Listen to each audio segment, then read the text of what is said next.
la Bible dit ils vont partager les vêtements de Jésus en 4 tables. Donc imaginez, je ne sais pas comment il était vêtu, peut-être qu'il avait une tunique, il avait un boubou, un pantalon, des chaussures, une ceinture, je ne sais pas, imaginez. Une chose est sûre, c'est qu'ils ont partagé ces vêtements en 4. Une autre chose est sûre, c'est que les 4 soldats n'ont pas reçu exactement les mêmes choses. Si un a pris le pantalon, peut-être l'autre a pris le haut, un autre a pris le gilet, un a pris la cravate. J'essaie de moderniser, vous voyez un peu ce que je veux dire. Donc, quand ils finissent de partager les 4 parts de vêtements là, ça fait 4 parts des vêtements de Jésus. Ce que chacun a eu vient vraiment de Jésus. Ça apporte l'onction de Jésus, mais ça ne se ressemble pas. Cela est l'image des évangiles. C'est de la même façon qu'il y a 4 évangiles. Et si vous lisez bien les évangiles, chaque évangile met en exergue quelque chose de particulier. C'est exactement ce qui se passe aujourd'hui dans l'église. Mais sauf que l'église a un problème. Le problème, c'est que, imaginez les 4 soldats qui ont partagé les vêtements. Celui qui a pris le pantalon va et il dit à tout le monde dans son quartier, j'ai pris le vêtement de Jésus. Et les gens vont venir voir le vêtement. Quand ils arrivent, c'est un pantalon. Si un jour, l'un des habitants de ce quartier-là va ailleurs,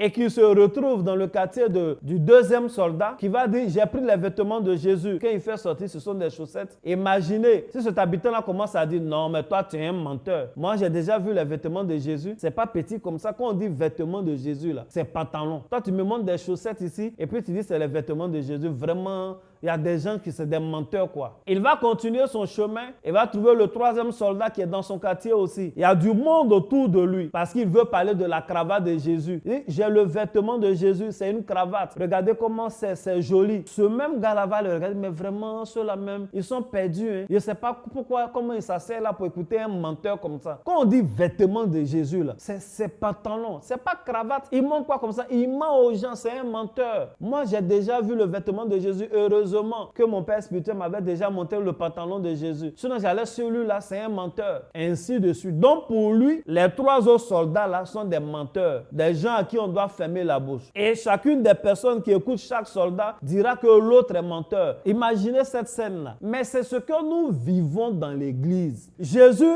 a permis que ses vêtements soient partagés en 4 parts. Chacun parle de ce qu'il a reçu. Chacun parle de ce qu'il a vu. Chacun parle de ce qu'il a expérimenté. Mais il y a des gens qui sont toujours en train de taxer les autres de faux. Ce n'est pas parce que le don spirituel que j'ai ne se manifeste pas comme pour toi que ce que moi j'ai ne vient pas du Saint-Esprit. Ce n'est pas parce que le message des autres pasteurs que tu découvres n'est pas comme ce que ton pasteur te prêche que ceux-là sont des menteurs. Chacun a eu le vêtement qu'il fallait au pied de la croix. Pourquoi tu penses que tous ceux qui ne prêchent pas comme toi sont faux? Pourquoi tu penses que tous ceux qui ne manifestent pas les mêmes dons que toi sont faux? Pourquoi tu penses que tous ceux qui ont une manière de faire qui diffère de ta manière de faire, qui diffère de la manière de faire de ton pasteur, de celui que tu suis est faux? Non, ce n'est pas faux. Chacun ne peut que manifester ce qu'il a reçu du ciel. Si vous avez remarqué, il y a eu le partage des vêtements en 4. Ça a été donné aux soldats que nous sommes pour aller présenter. Mais la tunique, quant à elle, elle est restée intacte. Il y a 4 évangiles, il y a plusieurs ministères, il y a plusieurs manières de faire, mais il y a une seule église. Il y a une seule tunique.